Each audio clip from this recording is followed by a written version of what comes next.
아카데미 극장 복원 사업은 사실 민선 7기 시정에서도 사업성이 없다며 포기한 사업이었습니다. 하지만 시민들로 구성된 보존추진위원회가 전국에서 원형이 가장 잘 남아있는 상영관이 하나뿐인 옛 단광극장의 가치를 찾아 알리고 시민 모금까지 진행하면서 결국 원주시의 극장 매입 결정을 이끌어냈습니다. 이후 문화체육관광부 공모사업에 선정되면서 국비를 확보하게 됐지만 원주시가 예산 편성을 하지 않고 있는 상황.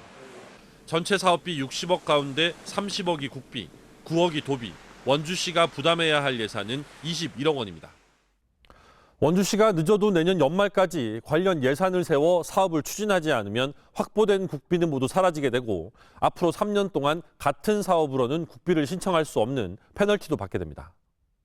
원주시장은 국비가 확보됐더라도 적지 않은 시 예산이 투입돼야 한다며 충분한 수기 절차를 거쳐 결정하겠다는 입장입니다.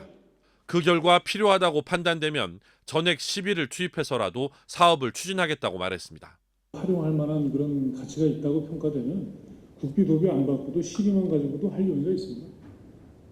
근데 문제는 저희가 선입견을 가지지 않고 이것을 다시 좀 판단을 좀 해보겠다는 거죠. 하지만 추진위 생각은 다릅니다.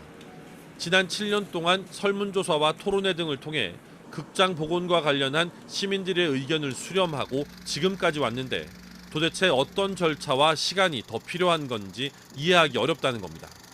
특히 원주시가 현장 방문이나 제대로 된 근거도 없이 사업 재검토 의견을 제시한 시장직 인수위의 제안을 그대로 수용한 점은 받아들이기 어렵다는 입장입니다. 우리가 해왔던 과정들 그리고 시민들 한 사람이 아니고 수많은 사람들이 아카데미를 살리기 위해서 돈 10,000원씩 모으는 그런 과정들도 있었거든요.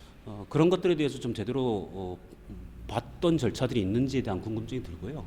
극장 바로 옆 주차장은 중앙동 도시재생 사업 국비로 매입해 문화공유 플랫폼을 조성하는데 아카데미 극장의 복원을 어느 정도 염두에 두고 추진된 사업입니다.